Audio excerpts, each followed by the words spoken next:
What's up guys, Dakota here and welcome back to the Driven Mad channel. So in today's video we are going to be doing an install of the Mopar tailgate hinge reinforcement kit. It's not really a kit, you have to buy like two separate things. But we're going to be installing that, so I'm going to move the Corvette out of the garage, bring the Jeep in and go ahead and get started.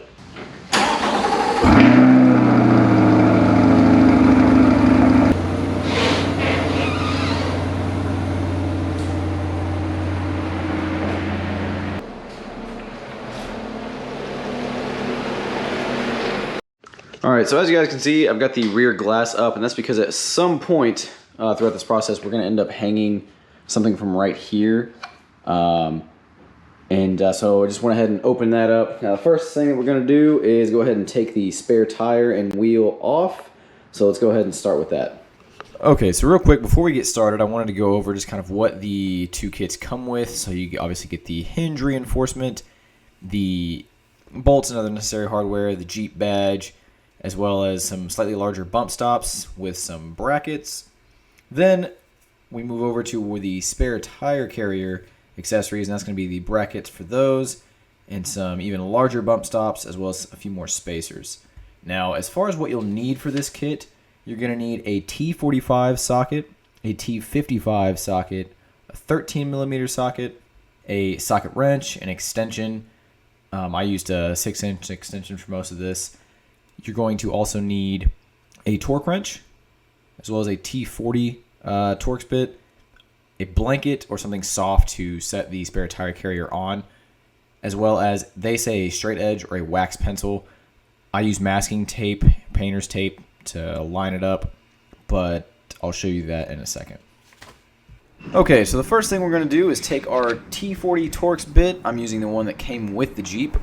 And we're going to take that to what I'm going to call the backup camera cap. You're just going to twist it to unlock it, and then it just pulls right off. The next step is we want to go ahead and remove the lug nuts from the spare tire so we can get the spare tire off. So now mine were on pretty tight, as they should. So you might need to use a cheater bar, or if you've got an impact, that'll work just fine too. Now we're going to go ahead and remove the spare tire, and as you guys can see by my face, it's definitely pretty heavy, and depending on what wheel and tire combo you will have, it could be heavier, could be lighter. So just remember, lift with your legs, not your back. Alright, so now we got the spare tire off, and you guys can see where it's kind of hard to wash because someone doesn't do a good job, that someone being me, but you can see where all the dirt and everything is, and so from here, what we're going to end up doing is kind of marking a line right about here to make sure that this is going to remain level. And then we'll end up disconnecting those. We'll probably add bigger little bump stop things here. But so far, that's probably the easiest part of the whole thing. But let's go ahead and go to the next step. So for this step, I'm using masking tape. I didn't have a wax pencil, but I'm using a straight piece of cardboard that I had lying around from when I was using it to level something else. And I'm going to go ahead and line the tape up with it. And the reason you're doing that is to make sure that the tailgate is still aligned when you open and close it, since you are going to be taking off those screws. Then I'm just using a box cutter knife to just cut down through the center. That way, when I open and close it, I don't have to worry about the tape. Alright, so next, after that, we're going to take out these 8 13mm screws right here, right there, and that's going to help us get this bad boy off.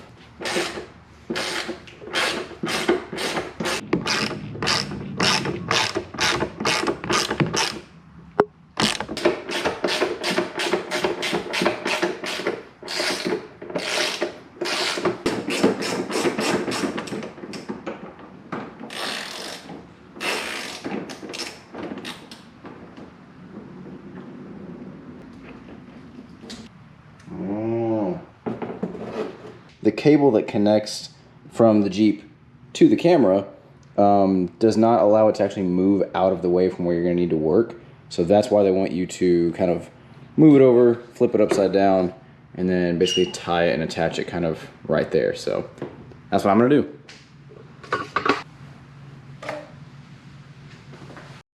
All right, so next thing up on the list was adding these little cardboard shims. Now, I gotta be honest, in the instructions, I'm not really sure they show it folding, that you fold those little things over, but I'm not entirely sure if I did that right. I figured I'd add more over here. You get 5 of them. I figured I'd add 3 over here since this is where the actual hinge is, and I added 2 over here.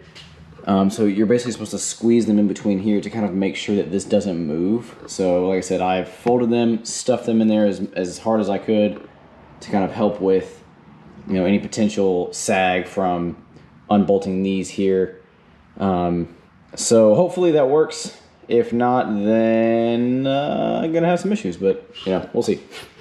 Next is to take out the factory bump stops on each side. There's one on the left and one on the right, and it's pretty simple to take off. Okay, so at this step is when you're supposed to use the T55 socket and go to town on these 4 screws. Now the problem is, this is where I actually ran into my first issue. These bolts are painted to match whatever color the Jeep is. So whether it's white, blue, green, yellow, whatever. But the problem is that there was so much paint on there, I actually couldn't get the bit to bite in order for me to actually turn it and unscrew them. So I just kind of chipped away at them for a while, and eventually they were on there so tight, because they're supposed to be torqued down. They were on there so tight I did have to go and get a cheater bar. So just keep that in mind. You might have to, you know, chip away at these for a little bit in order to actually get a good bite and use a cheater bar, because like I said, mine were on there extremely tight. All right, so now that we got the screws removed from here, what we're gonna do next is take the supplied T45 screw, the little hinge spacer. They give you 4 of these, and this yellow little washer, and you're gonna end up putting it through the new tailgate hinge, and then have this on the bottom and this on top, and then you're gonna basically just do that. So you're gonna put that through each of the holes on the hinge, kind of like this. And once that's done, we're gonna put one here, here, and here. We'll put it on, and then I just want them to be hand tightened at first. So no torquing down, just hand tight. Okay, so we've got this on. Like I said, now I'm just kind of hand tightening them. Nothing too crazy, just getting them nice and snug here. Now we're gonna add this top bracket. And you know it says it's the top one because it literally says top on it, as well as Mopar. And you're just going to start putting it in using these supplied bolts and spacers. And just make sure that everything is kind of hand tight. That way, if you need to later, you can adjust it and then tighten it down. So for now, just kind of test fitting before actually tightening and cranking down. So now I'm going to slide this top one in between here and see if I can make that work.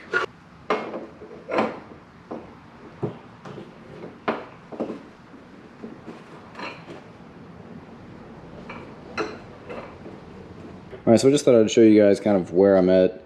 So I've got them right here, hope you can see. So there's the spacer, the screws, little pink washers, and then I'm going to try to fit them into the correct spot and see if I can make that work.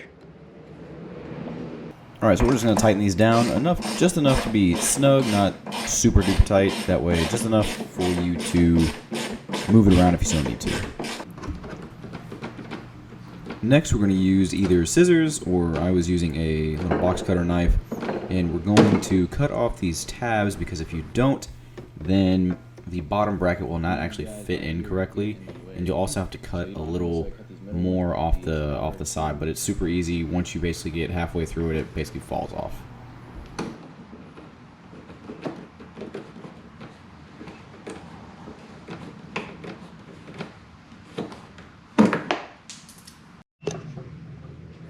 Okay, now we're going to go ahead and install the bottom bracket. I put the 2 washers in there.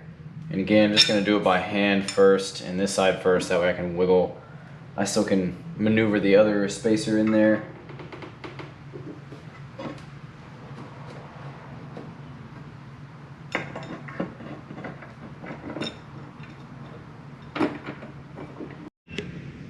Okay, now that we turned them up, I should have a little bit more room, hopefully.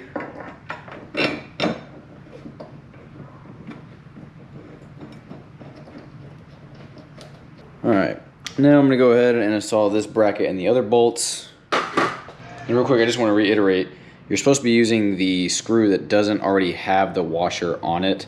So take the screw that doesn't have the washer, add it, and then that's how it's supposed to be going in. Just thought I'd point that out.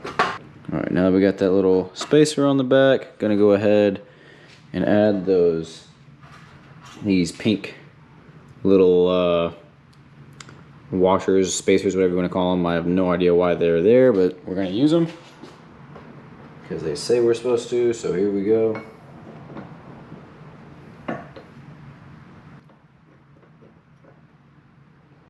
Alright, so now that we got those installed down there, one thing that I do want to point out is that on the instructions they say to torque these down with a torque wrench to about 13 pound-feet of torque, these bolts right here.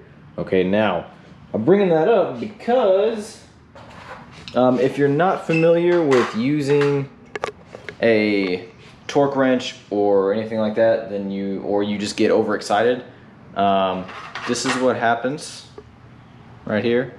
You just end up breaking them. So that's exactly what I did. I snapped one that went up here. So just be on the lookout for that. You know, make sure you know how to use one, because this guy got a little over eager and was just like, oh yeah, whatever, and snapped that bad boy. So I had another screw, so I'm gonna do that. Also, the next step after this is to go ahead and torque these down, and these are supposed to be at 35 foot-pounds. And again, this is also something that you don't necessarily want to mess up. So just keep that in mind. And if you're not familiar with it, learn how to use one or get a buddy over that knows how to use one. But yeah, so we got that on. And like I said, next step, go ahead and tighten these bad boys down, and then we should be getting pretty close. All right, so here are the spacers. We've got top and then bottom spacers. And then you kind of have to play with these to see if you're gonna need more. They give you, I think, like 4 in each one, so you can kind of double these up. So they just slide right on like that. And it's pretty simple, and if you get it wrong, it'll be pretty obvious, because if you put it on like this, you can tell it doesn't line up right. So, gonna put those on, and then we'll put the bottom ones on. And then we'll go ahead and tighten these down and see if we can test fit it and make sure, do we need any more spacers?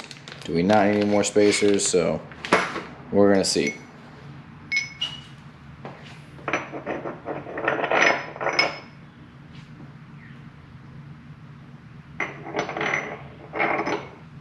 Alright, so as you guys can see, I moved the spare tire carrier back where it's supposed to go. I haven't actually tightened anything down, and now I'm adding these bump stops. I actually ended up using the larger bump stops and ended up cutting them just a little bit because these weren't quite going to fit. But it's a simple install. It's just squeezing it and twisting it, and it fits right in. Okay, next you're going to take the supplied bolt and just put it on all 8 of the screws. That way, and I'm just going to do them hand tight, get them a little snug, because again, we're just test fitting and you're going to have to take it back off anyways.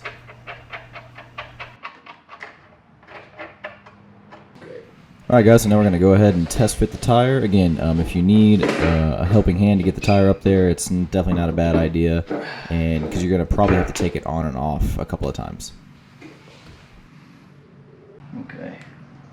Okay, so it's on there, and now let's look and see. Okay, so see, like, we need the bigger bump stops. Luckily, they do give you those, so you can use these, and you can even cut them if you need to, which looks like we will probably need to do that. I'm saying at least this first piece right here, just to see how that would work. Maybe the whole thing, I don't know. So we're gonna take the wheel off, which is always fun. It's a good workout. So. Okay, so this is the second test fit, and what I ended up doing was putting these guys, or technically the third, I put these guys on, which are longer, and I ended up having to cut off about this much on both of them to actually make it to where the tire would fit flush. So as you can see on both sides now, they're resting up against this, as opposed to the tire being pushed out. So like I said, about, I don't know, half an inch, a little more. Half an inch, 3/4 of an inch off the top of those.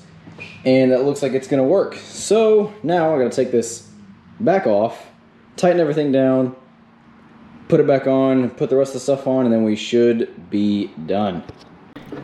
Next step is just to go ahead and put the lug nuts back on and just get those tightened up, and then you'll put the reversing camera little cap back on as well.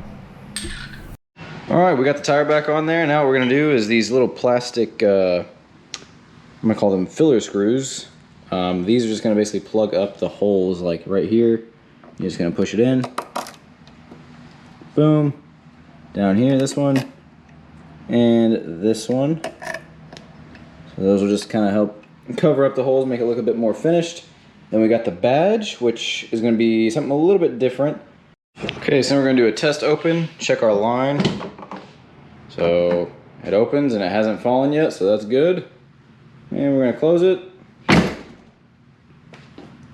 And the line looks basically the same. So I think that was a success. And like I said, now the only thing left to do is put on the little badge that they give you, which I will be doing in just a second. But for now, I'm gonna go ahead and pull it forward and clean up the mess that I made. All right, guys, so as you can see, I've changed. Yeah, it's because this took way longer than it should have, so I needed to go inside, take a shower. But everything is done, everything is good to go. The last thing we gotta do is install the little piece that goes right here, which I will be doing in just a few minutes. I'm waiting on it to be technically finished first.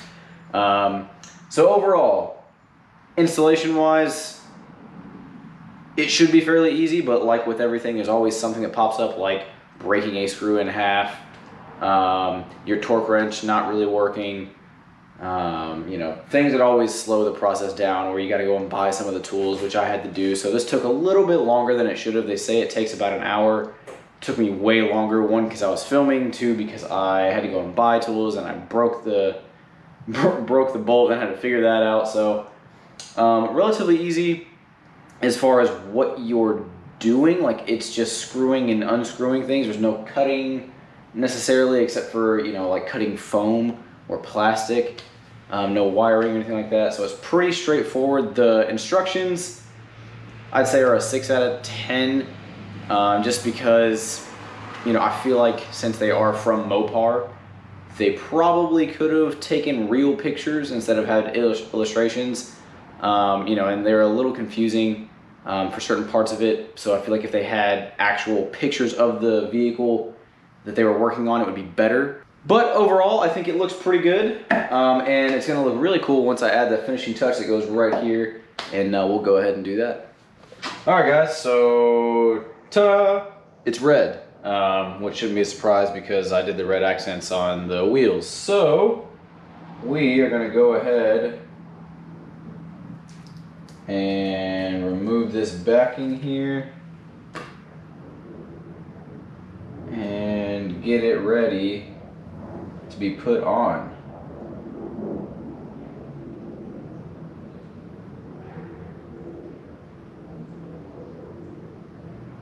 There we go.